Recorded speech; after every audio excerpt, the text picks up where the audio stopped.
প্রিয় শিক্ষার্থী, digital ICT online ক্লাসে তোমাদের স্বাগতম। আমি সজল কুমার দে, সহকারী শিক্ষক, কীর্তিনগর সরকারি প্রাথমিক বিদ্যালয়। আজ পঞ্চম শ্রেণীর গণিত বিষয়ের একটি গুরুত্বপূর্ণ বিষয় লসাগু আজকে তোমাদের শেখাবো। প্রথমে আসি, লসাগু কি? আমরা লসাগু বলতে কি বুঝি এবং লসাগু কিভাবে অঙ্কটা করতে হয় এবং কখন আমরা লসাগু করব, এই জিনিসগুলো শিখব। আমরা দেখি লসাগু,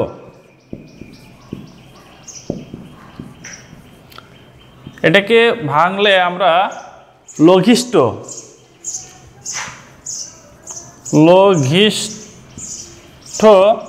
সাধারণ গুণিতক,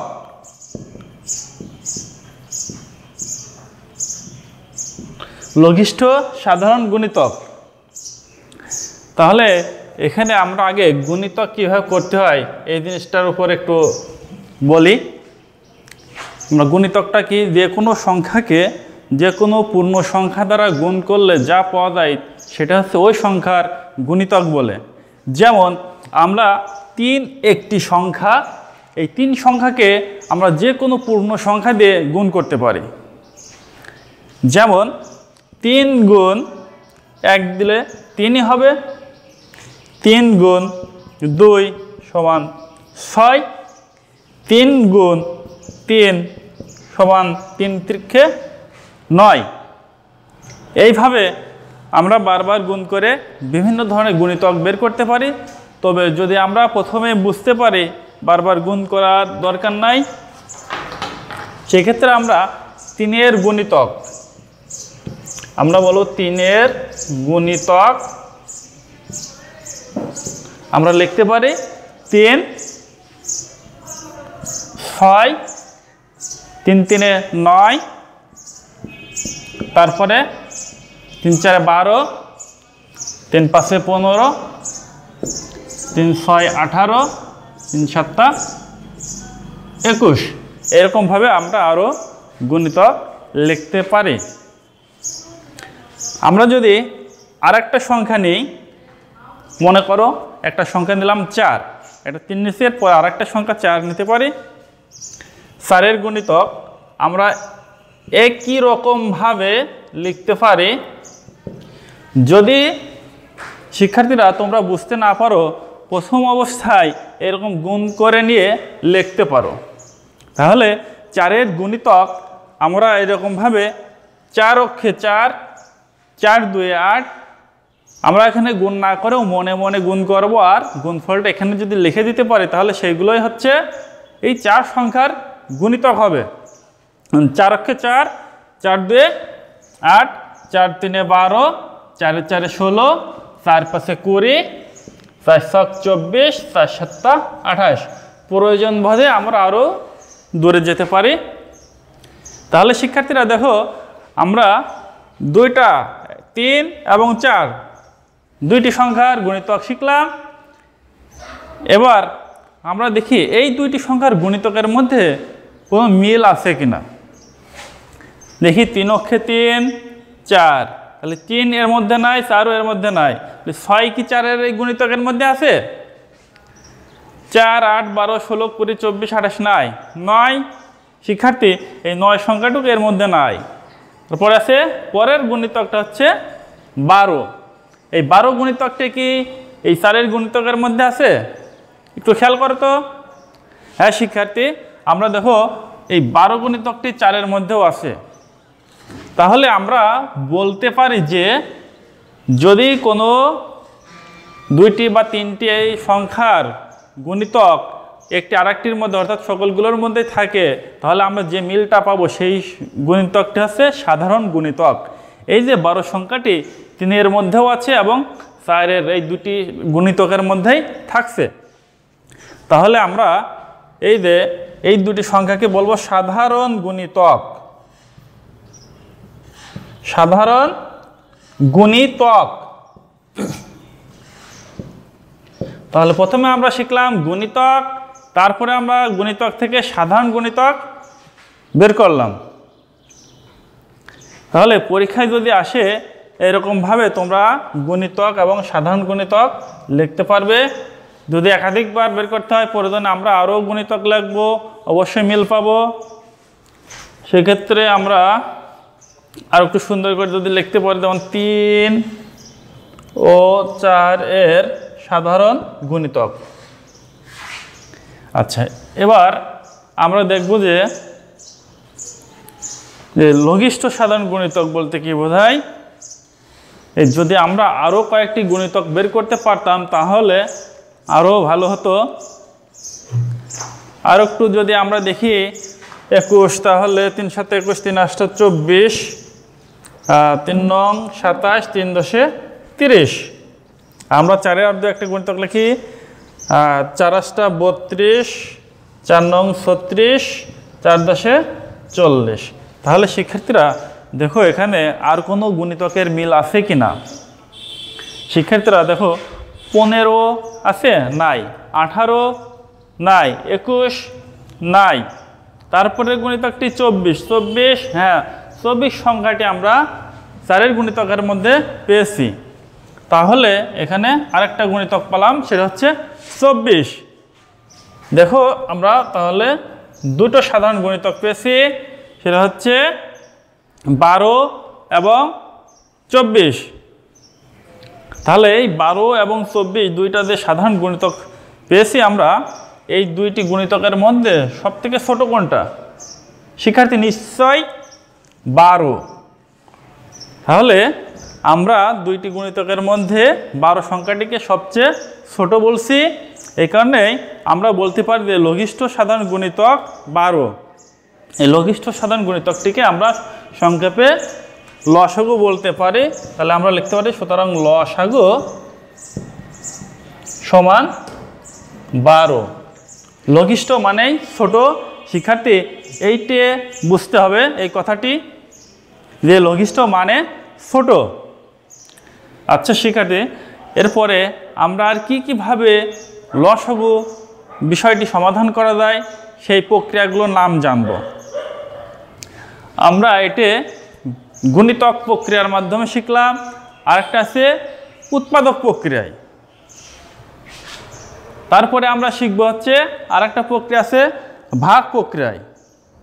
কারণ কোনো একটি সংখ্যা কি সংখ্যা দ্বারা বিভাজ্য হয় সেই সংখ্যাটিকে তার উৎপাদক বলে। তাহলে আমরা শিক্ষার্থী আরেকটা প্রক্রিয়া যেটা বললাম সেটা হচ্ছে উৎপাদক প্রক্রিয়ায়। সেটাকে আমরা দেখি, যেমন আমরা যদি 30 সংখ্যাটিকে আমরা ভাঙতে পারি, দেখো 30, তাহলে এটা একটা জোড় সংখ্যা। যত জোড় সংখ্যা পাবা তোমরা, প্রত্যেকটি জোড় সংখ্যায় 2 দ্বারা বিভাজ্য হয়। তাহলে আমরা 2-এর সাথে যদি 15 গুণ করি, তাহলে 15 দুগুণে 30।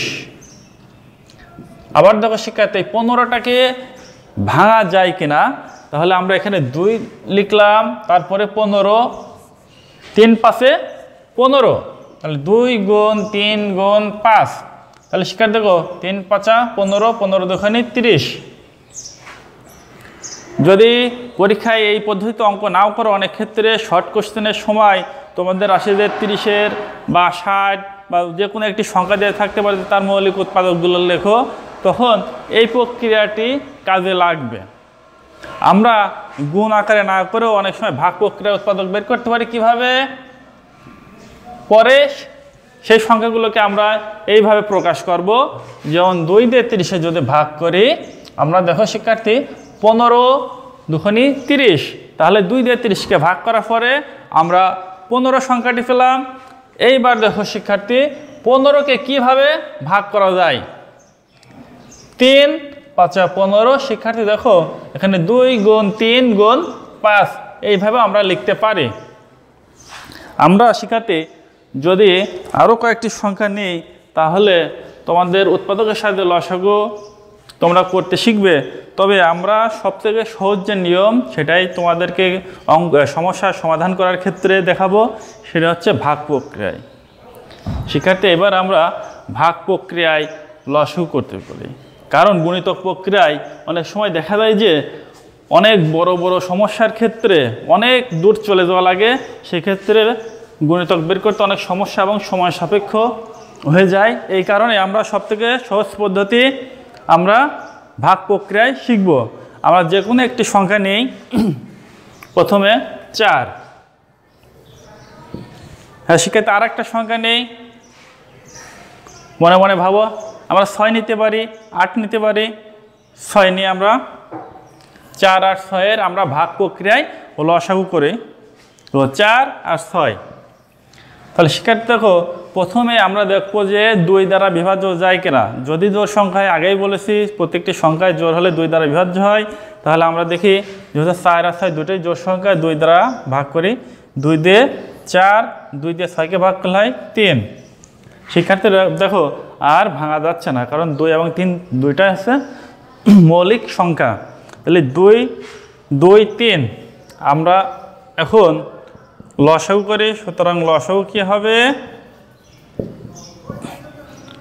দেখো 2 গুণ 2 গুণ 3। তাহলে কি হলো? 2 দুগুণে 4, 4 3 12। শিক্ষার্থী তাহলে আমরা লসাগু 12 পেয়েছি, তাই তো?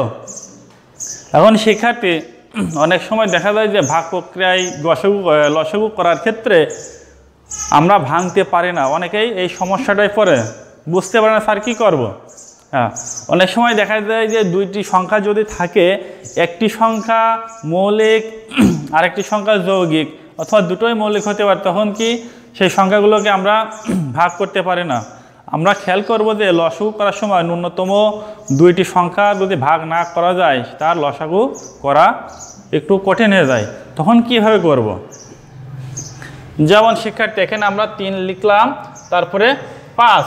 এই যে 2টি সংখ্যা দেখো শিক্ষার্থী, এখানে বিভাজ্য করার সমস্যা মনে হচ্ছে, কিন্তু না। আমরা যদি খেয়াল করি, যখন কোনো ভাগ করা যায় না তখন তাকে আমরা 1, তো 3 অক্ষে 3, 5 অক্ষে 5, অর্থাৎ 3 আর 5-এর নাই কোনো সাধারণ গুণনীয়ক নাই।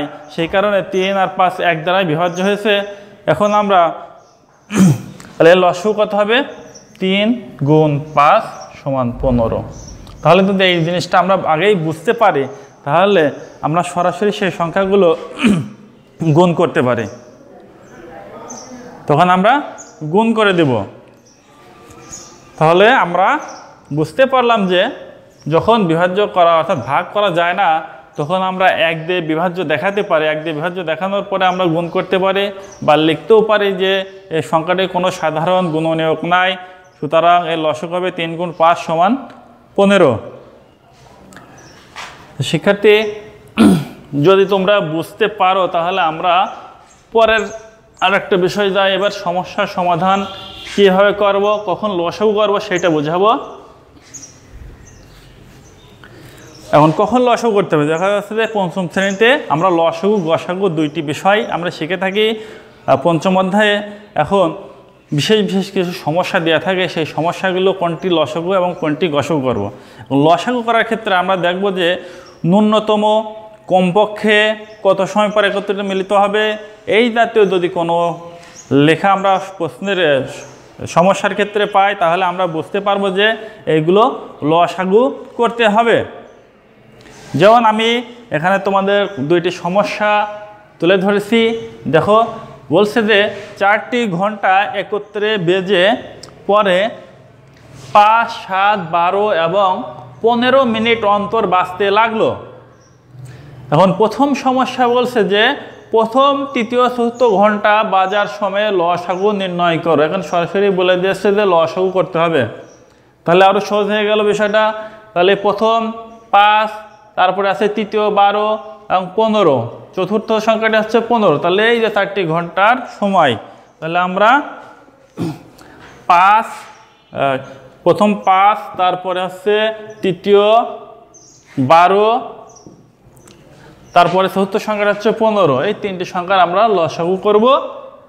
তাহলে শিক্ষার্থী দেখো এখানে 3টি সংখ্যা, একটি জোড়। তাহলে যেহেতু 2টি বিজোড়, তাহলে 2 দ্বারা বিভাজ্য করা যাচ্ছে না। সেক্ষেত্রে আমরা দেখব যে 2 দিয়ে না গেলে তারপর 3, 4, 5 এরকমভাবে আমরা সংখ্যা দেখব। তবে বেশিরভাগ ক্ষেত্রে আমরা সবসময় দেখব যে মৌলিক সংখ্যা ধরব। আমরা যৌগিক সংখ্যা না ধরে সবসময় প্রথমে ক্ষুদ্রতম যেমন 2, 3, 5, 7, তারপরে আস্তে আস্তে বাড়তে থাকবো। যেমন 2 যায় না, 3, হ্যাঁ 3 5-এর মধ্যে যায় না, এই জন্য 5 করতে 5 লিখবো। 3 4-এর মধ্যে কি যায়? হ্যাঁ 3 4-এ 12, তাহলে আমরা 4 লিখতে পারি, কারণ 4 3 দ্বারা বিভাজ্য হলো।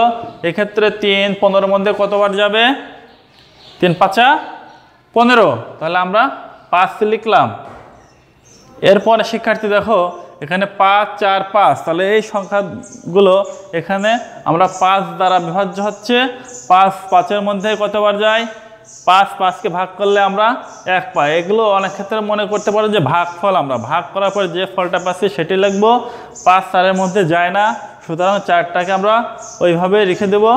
এর 5 5-এর মধ্যে কতবার আসছে? এখানেও এই একই ফলাফল, যে একবার যাবে।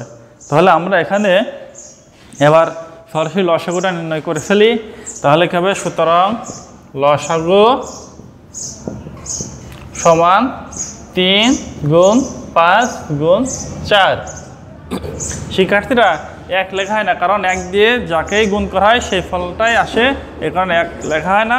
আমরা এবার বলতে পারি 3 5 15, 15 গুণ 4, 4 15 60। তাহলে আমরা ক নম্বর সমস্যার সমাধান করলাম। এইবার আছে বলছে তৃতীয় ও চতুর্থ ঘন্টা বাঁধার সময়ের সাধারণ মৌলিক উৎপাদক কত? তাহলে এই সাধারণ মৌলিক উৎপাদক, আমরা উৎপাদকটা একটু আগেই ভেঙে ভেঙে দেখিয়েছি।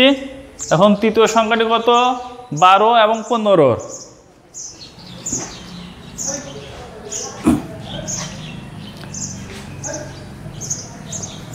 তাহলে আমরা 12 আর 15 ভাঙতে পারি, ভাগ প্রক্রিয়াও দেখাতে পারে। তাহলে 12-কে যদি ভাঙি তাহলে আমরা দেখি 6 দুগুণে 12, এই 6-কে আমরা আবার ভাঙবো 3 দুগুণে 6। তাহলে 12-কে যদি মৌলিক উৎপাদক আকারে আমরা প্রকাশ করতে পারি, তাহলে 12 সমান আমরা 2 গুণ 2 গুণ 3। আবার আছে কত? চতুর্থ সংখ্যা হচ্ছে 15। তাহলে 15-কে আমরা যদি ভাঙি এখানে 3 5 15, তাহলে আমরা 15 সমান লিখতে পারি 3 গুণ 5। আমাদের প্রশ্নে কি ছিল? বলছে সাধারণ মৌলিক উৎপাদক, তার মানে সাধারণ বলতে বোঝায় উভয়ের মধ্যে কোন সংখ্যাটি আছে। তাহলে আমরা দেখতে পাচ্ছি এখানে 2 নাই, এখানে 3 আছে, 3 দুটোর মধ্যে আছে। তাহলে 3 হচ্ছে সাধারণ মৌলিক উৎপাদক। তাহলে সুতরাং 12 ও 15 এর সাধারণ মৌলিক উৎপাদক, সাধারণ মৌলিক উৎপাদক 3। এবার আমরা দেখবো যে বলছে কোন ক্ষুদ্রতম সংখ্যা প্রদত্ত প্রত্যেকটি ঘন্টা বাঁধায়ের সময় দ্বারা নিঃশেষে বিভাজ্য হবে। এক্ষেত্রে আমি আগেই বলেছি যে ন্যূনতম সংখ্যা থাকলে বা কমপক্ষে কত সময় পর থাকলে আমরা কি লসাগু করব। তাহলে আমরা 5 7 12 15, আমরা শিক্ষার্থী আগেই বলেছি যে যদি 2 দ্বারা বিভাজ্য হয় কিনা আগে দেখতে হবে। শুধুমাত্র 12 জোড় সংখ্যা, এই কারণে যাচ্ছে না 2 দ্বারা। আমরা 3 দ্বারা দেখতে পারি, হ্যাঁ 3 যাবে। তাহলে 5 করতে 5, 7-এর মধ্যে 3 যায় না, তাহলে 7, 3 দিয়ে 12 ভাঙলে 3 4 12, আবার 3 5 15। তাহলে এবার দেখো আবার 5 যদি ভাঙি, 5 চোখে 5, 1 পেলাম, 7-এর মধ্যে 5 যায় না, তাহলে 7 7-এ নামাবো। এইভাবে যেটা যাবে না সেটা ওইভাবে আমরা নিচে নামাবো। এবার 4 5 4-এর মধ্যে যায় না, 5 5-এর মধ্যে একবার যায়, তাহলে 5 ওকে 5। তাহলে শিক্ষার্থী দেখো 1 7 4 1 আর ভাঙা যাচ্ছে না, অতএব আমরা আমাদের লসাগু নির্ণয় করার শেষ পর্যায়ে বসেছি। এবার দেখো সুতরাং লসাগু সমান 3 গুণ 5 গুণ 7 গুণ 4। তাহলে আমরা 3 5 15, 7 15 105। যদি মনে হয় না এটা জটিল আছে, তাহলে আমরা সহজ সংখ্যাগুলো আগে গুণ করতে পারি। 3 5 15, 4 15 60। প্রয়োজনে আমরা এইভাবে লিখতেও পারি। তাহলে 60 পেলাম আমরা, এখানে আছে কত বাদ আছে 7, তাহলে 60 গুণ 7, তাহলে দেখো শিক্ষার্থী 6 7 টা 42, আর শূন্য থাকছে শূন্যটা নামাই দিলাম, খুব সহজেই আমরা মুখে মুখে গুণ করতে পারলাম। তাহলে সুতরাং লসাগু হচ্ছে 420। তাহলে আমরা বলতে পারি যে 420 প্রত্যেকটি ঘন্টা বাঁধার সময় দ্বারা নিঃশেষে বিভাজ্য হবে কোন ক্ষুদ্রতম সংখ্যা, তাহলে সেই নির্ণয় ক্ষুদ্রতম সংখ্যাটা হচ্ছে 420। তাহলে আমরা লিখবো সুতরাং নির্ণয় ক্ষুদ্রতম সংখ্যা, নির্ণয় ক্ষুদ্রতম সংখ্যা 420। এবার তোমরা গ নম্বর আর একটা প্রশ্ন, ঘ নম্বরে আছে বলছে ন্যূনতম কতক্ষণ পরে ঘন্টাগুলো একত্রে বাজবে। যেহেতু আমরা গ নম্বরে 420 পেয়েছি, ঘন্টাগুলোর আমরা লসাগু করে যা পাবো সেই সংখ্যাটি হবে ঘন্টাগুলোর একত্রে বাজার সময়। তাহলে আমরা লিখতে পারি যে